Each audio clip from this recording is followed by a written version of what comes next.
YouTubers, this is Audra from Homesteading in Idaho. I'm glad you could join me today. So today I just kind of wanted to go over how did May go for us. May is a really busy time of the year where we're getting some things in the ground. You're also watching that frost date really closely. We actually had an extremely late frost date this year. We got hit by frost clear till May 22nd. And a lot of people had put their crops in and were scrambling to get things covered. We were lucky here.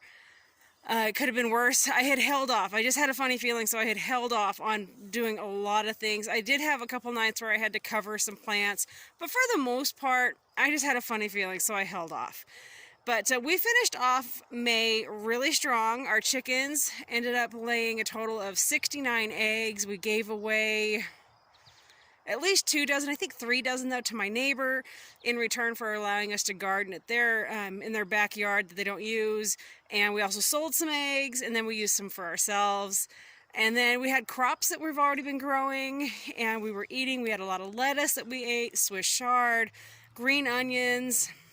Let's see, a few other things.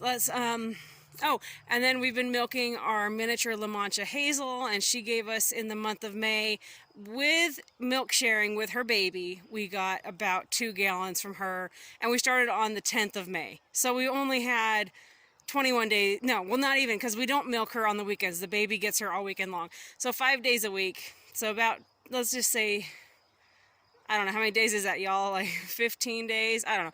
Anyway, we shared with her and got about 2 gallons from her. But I'm going to walk around and show you where we're sitting here. It's the end of the month, getting ready for June to kick off. And we're just going to show you what are we anticipating for June. Because June is one of those months where it's hot, it's cold, it's hot, it's cold. And you're going, okay, just grow. You know, it can be so hot and your plants are withering and they're dying. And you're like, come on, just grow. And then what's crazy is by the time we get to July, you're going to be like, when did I get a jungle? So I'm going to walk around and show you guys what we've got going on and what we're looking forward to. So these are our hardy kiwi vines. It's not like the kiwi you buy at the store that's all fuzzy. These ones are about the size of a man's thumb, kind of big. And I've been growing these for I think 5 years, and we've never had flowers. We've never had anything. And I'm like, gosh, they're supposed to be good for my area. What am I doing wrong? Well, it turns out what I was doing wrong was not protecting them from the frost. So you see that sheet right there? Well, every single time we had frost, I covered everything, tied it down, covered it. And look, you guys, I have flowers. You have no idea just how excited I am to be getting kiwis this year. I felt like it was never going to happen. Now, if the plant, so this is a female, the male is in the middle, another female here. If this guy doesn't do his job, I'm not going to have fruit. But I'm getting closer, right? Because I got flowers. So, just been keeping an eye on it. I'm really hoping that it works out and we get kiwis. Do you guys grow anything weird on your area? Your homestead, your backyard, your garden? Anything kind of weird that other people are just like, really? I know, that's kind of my weird stuff. The green, this is a quince, and sadly I only have the one. I don't have another one, and it needs a pollinator, so it had the most gorgeous flowers, but I highly doubt I have fruit. Unless somebody around here local has one, very local, I highly doubt I have anything. And then the burgundy leaves here, one of my Facebook followers helped me out last year because I said, what is this bush? I mean, when I got it, it was super small. But anyway, these are choke cherries. So the birds love them, and there's a few things you can do with them as long as you know what you're doing. And the vine you see here, this is one of our hot plants. We have 3 total, and we don't brew our own home brew yet. There's honestly no reason why we shouldn't be doing it. We just haven't gotten that far, I guess. But the hops, they're old enough now. They set, it's I think 4 years old this year. And they've just been setting better and better every year. Through here, which I need to mow, but we've got a mix of raspberries and boysenberries growing in here. And I've got purple, your regular reddish colored raspberries, and then golden ones. And they've kind of all interchanged and combined together over here. And so this crazy patch right here is a mix. But they're growing pretty well. Like, you see there, we got a decent amount setting. Not bad for having such a late frost and then having so many windstorms that we were scared to death everything was going to just disappear. The honeybees are happy working. Don't know who has bees local to us. I mean, it could be a ways away, but we sure enjoy the honeybees.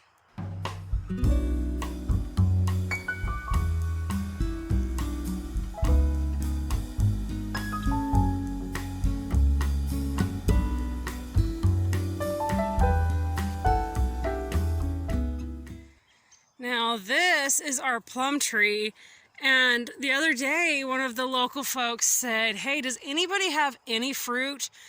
There's just nothing. And we actually had more than this, but we've had some insane storms just thrashing the trees, and then we had that late frost, and I am surprised we had it. I love this tree. It's a workhorse.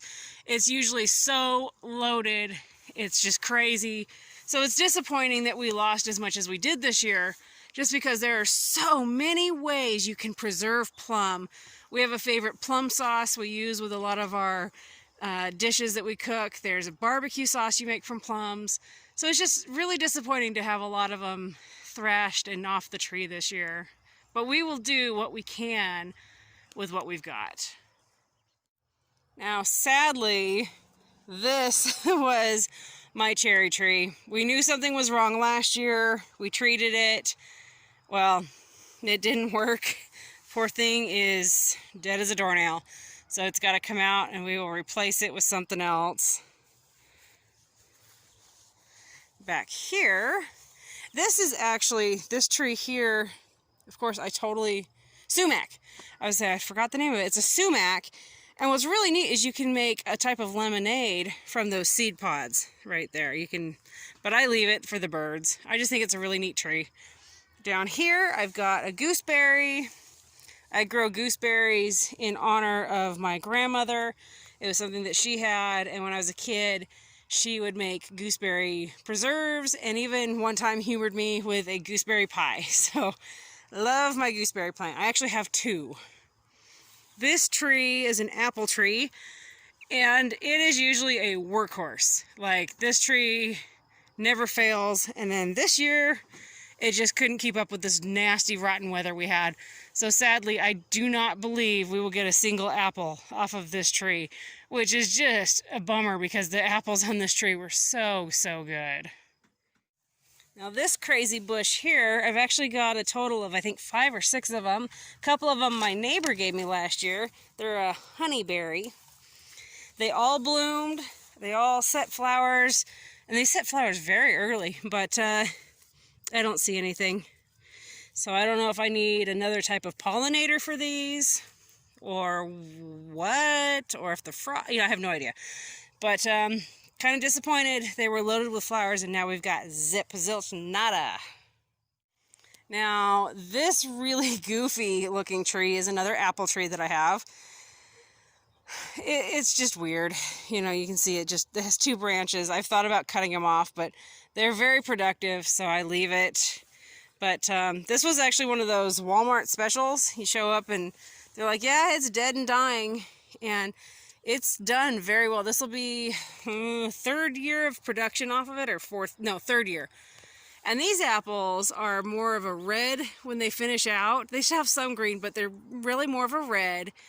But the crispness, the inside is very white. The crispness is just amazing. These apples, like, we never get to can them because everybody eats them too fast. So we're excited that this tree at least set some and we'll be able to enjoy them.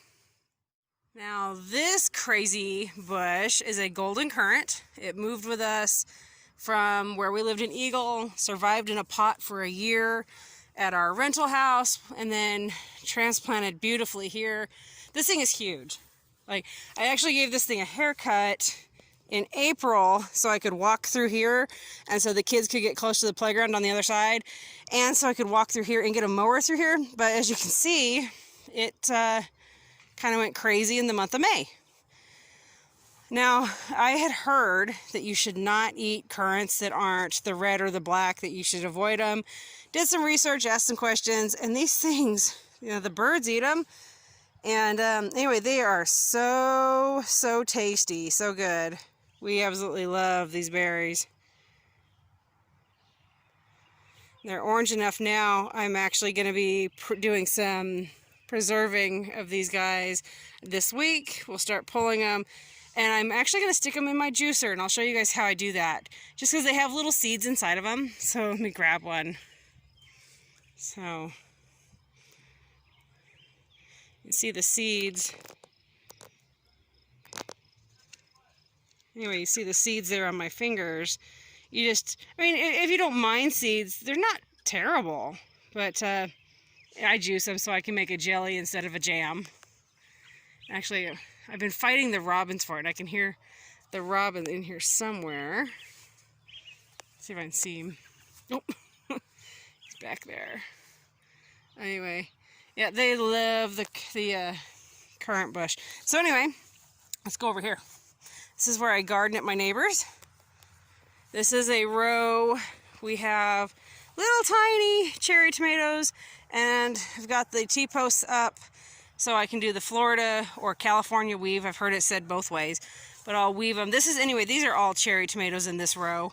And on Friday, I need to get in here after we flood irrigate on Thursday. Friday and Saturday, I need to get in here, and I'll show you guys how we companion plant to produce more in that space.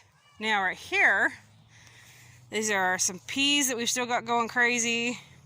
I actually started some more down here.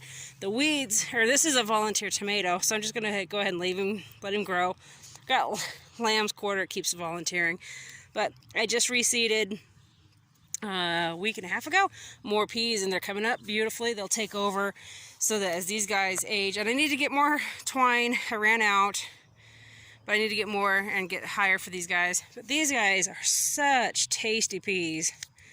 I love it. And what's really cool about peas is you can eat it as the pea it is, or this section right here, you can cut it off and it tastes just like a pea. You can use it in salads, stir fries, you name it. Next, right in this garden row, I've got 4 cabbages. And then we have 4 broccoli. Look, you see the little broccoli head forming? How exciting! Let me go back here to the cabbage. It's been really cool seeing the little cabbage heads form. See how the leaves curl in on each other? So the cabbages are forming heads.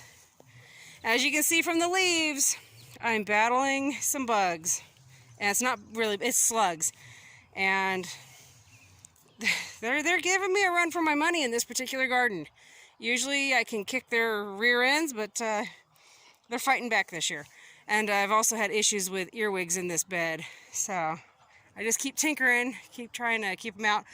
The beer works. You put a beer in a saucepan and put it out, and the slugs and stuff, they crawl into it. Problem is, some of the local cats like beer. So yeah, this is Swiss chard. We absolutely love frying this with eggs in the morning. Let's see, now we got beets and a variety of lettuce.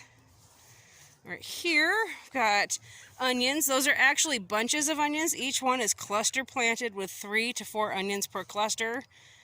And then, look, more volunteer sunflowers with, look at, Ladybug doing her job. So as I'm giving the tour, this is my crazy cat buddy. What are you doing? Huh? You looking for loves? Oh, you're such a good girl. Okay. Now right here, this is the bed that's full of pretties, and I don't ever plant vegetables in it, but this is not the year to be a stinker about that. So, it's got a marigold. This, so the teepees, they've got beans around the bottom. Back here, the grass is encroaching right now, but there's onions. And then I've got, and the onions I cluster planted. There's 3 per cluster. And I've got beets, Here's some sunflowers that volunteered. And there's a zinnia. Let's see. I've been battling the robins. They've been picking at my stuff. But that's what this bed is. It's a mix of volunteers, the flowers, the volunteer sunflowers, onions, beets. Oh, I have 2 tomato plants. One right here and one right there that volunteered. All right, so now we've seen back here. There's actually more. Like I said, I was late getting started. I just had a funny feeling about the weather this year, so I've been late. See all that space? That's a lot more gardening I've got to do, because you see that greenhouse? It's still fully loaded. So, all right, let's go to the front yard and look at the front gardens. Well, as I'm walking to the front, I'll show you. This is my food forest. These trees are actually on my neighbor's side, but I'm taking advantage of that. So that's the tall layer of tree. And then this, I've got mulberries, and I keep them trimmed to be bush size, but as you can see, I've got one trying to be an upper level right now. So then I've got, these mulberries being a second level. Underneath them, there are some flowers. There's the hollyhock, there's irises, there's actually some barley, oat, and wheat that grows in here. And then I've got horseradish. Let's see, here's some of, I've been trying to tie my mulberries so they'll look cute, but yeah, it works a little bit. Let's see, okay, so then I've got rhubarb. It's one of my rhubarb plants. These are the Egyptian walking onions. This poor thing that's clustered in, that's a gooseberry. And another gigantic rhubarb back there. And actually there was a horseradish. It's back there, you can kind of see it. This space right here used to have another mulberry tree in it, but the wonderful tree trimming company for the power company decided that it just needed to go. So they cut it out. The allium is coming up. Those are those paper dollar plants. There's more not asparagus, goodness gracious. Hollyhocks. And then another layer going up. That's hollyhock. I actually have a vine in here though, if you can see it, with the yellow flowers right there. It's extremely invasive, and the seed comes from, some of the seed comes from, I believe, Russia, and then the Middle East. And it's a new seed that has invaded Idaho, and actually some of our surrounding states, Oregon and Washington, have reported it as well. And to take it out, you have to wear gloves. You really don't want to be taking that vine out without gloves on. It's highly toxic. And then another one that I get is, let me zoom, where'd it go? There it is. It gets the purple flowers and then the reddish colored berries. It's another nightshade family, highly toxic. I've got to get my gloves and get that out of there, constantly battling it, because the birds sit in these trees up here and drop things that they ate.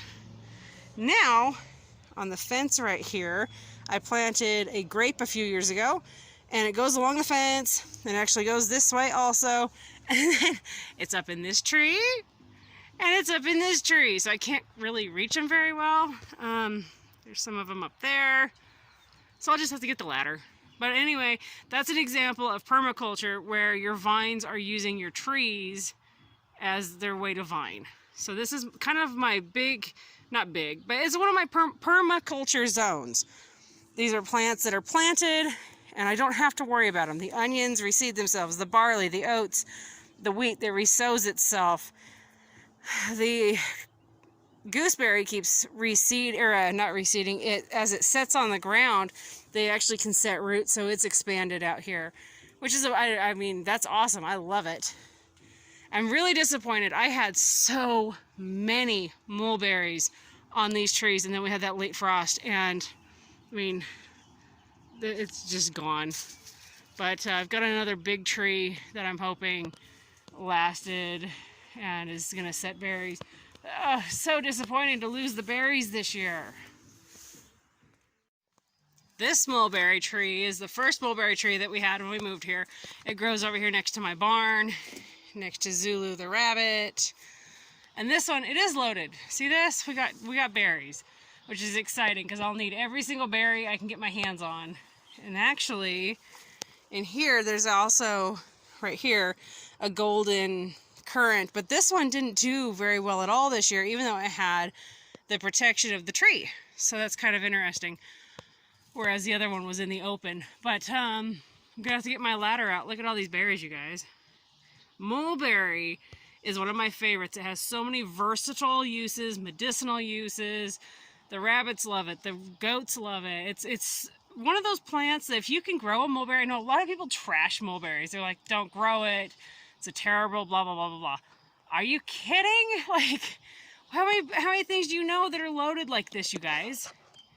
So, I mean, if it was, I've seen where people have kept them trimmed down to bush size. I mean, I'm trying to do that over in the food forest. So, but yeah, look at all these, you guys. This is a tree. I highly, highly, highly recommend mulberries. I know a lot of people will say don't do it, but I cannot recommend them enough. All right, we're up here at, this is actually supposed to be a garden, but the chickens are still in here. I've been a little bit slow getting them out. But hey, I don't have to weed. They've kept the weeds down. You see a single weed out there? Me neither.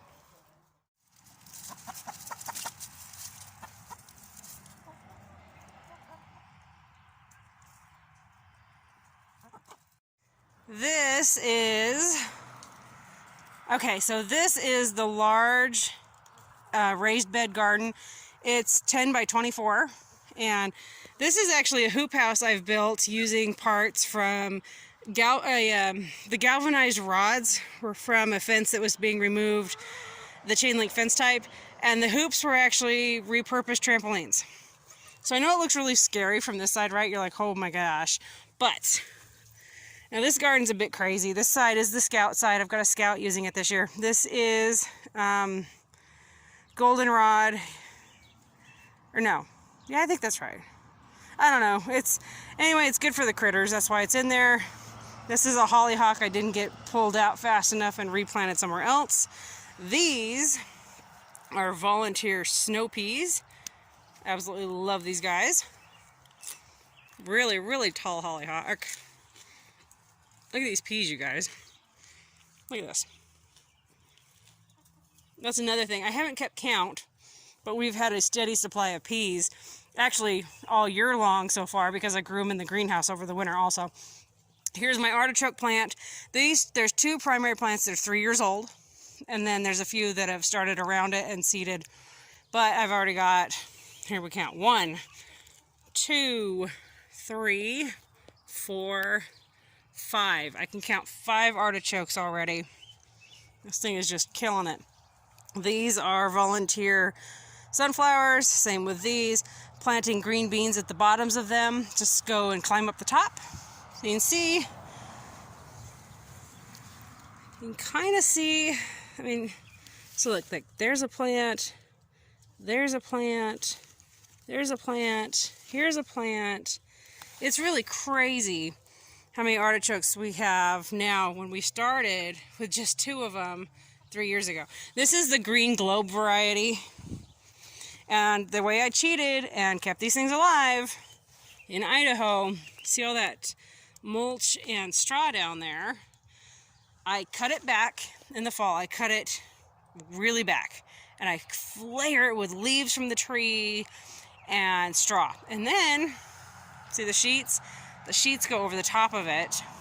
And then I layer more mulch if it's going to be really, really bad. And so far it's working. I actually need to take these out of here. They're too big. They need to go, and I need to go put them in some flower beds because I think they're a beautiful focal point, so they'd be gorgeous in a flower bed. This, I have a feeling, is a volunteer weed, but I'm still letting it grow just because I'm curious. That and that are miniature tomato plants, itty bitty. This is a row of lettuce. Let's walk around here, get a closer view.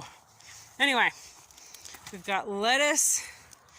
Some radishes going to seed that I need to yank and get pickled, fermented. We ate salads almost every single day for the month of May. I wish I had weighed the leaves. I didn't think about it, but that's how well our salad has done. We ate salads almost every single day. There's also beets in there. We ate beet leaves. It's that vining junk. I need to get it pulled out of here again. There's 2 eggplants, 2 tomatoes, 8 pepper plants right here roughly. There's some volunteer artichokes. 1, 2, 3. There's like 5 of them in here I've counted. Right here, so I know for a fact that this is an okra. I know that's an okra. I have a feeling, I spilled some okra on accident when I was planting, but I don't remember spilling that much. So I have a funny feeling that maybe that's a sunflower, but it doesn't look like it. I guess it's okra that's just, I managed to, I guess, spill more than I thought. And there's supposed to be corn coming up on this side. I don't see a single blade of corn.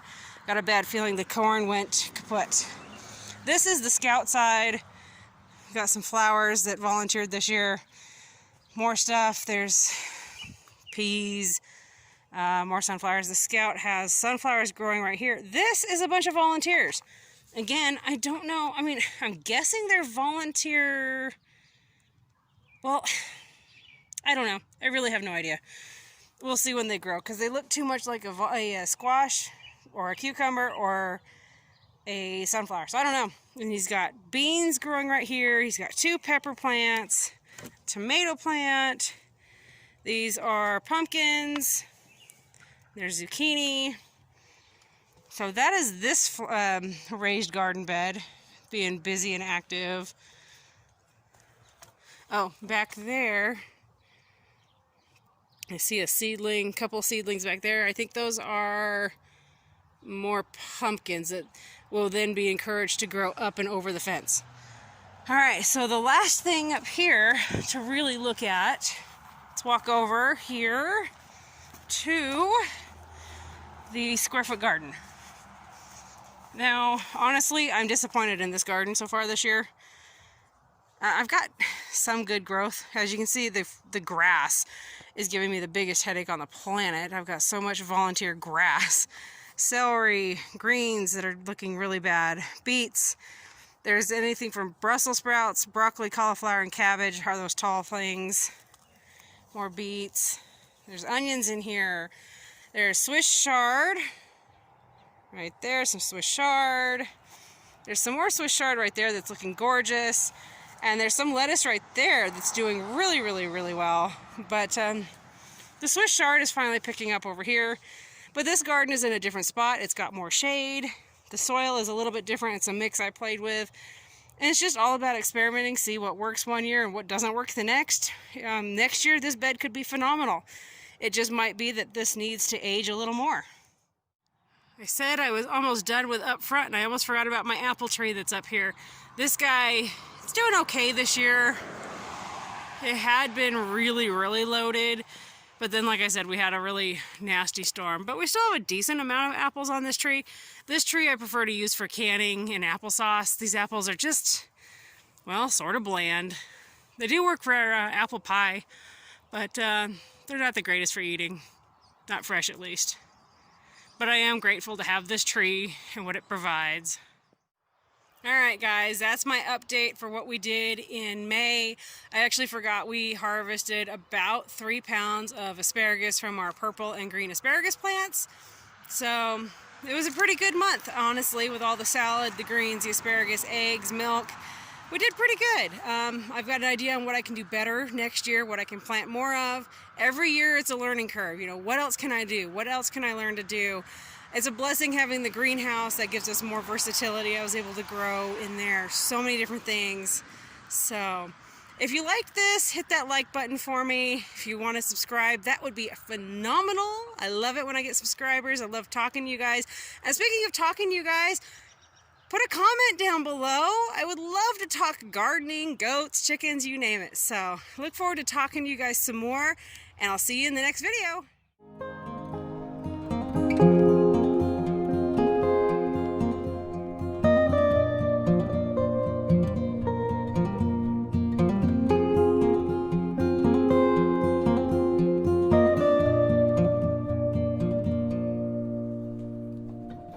Thank you.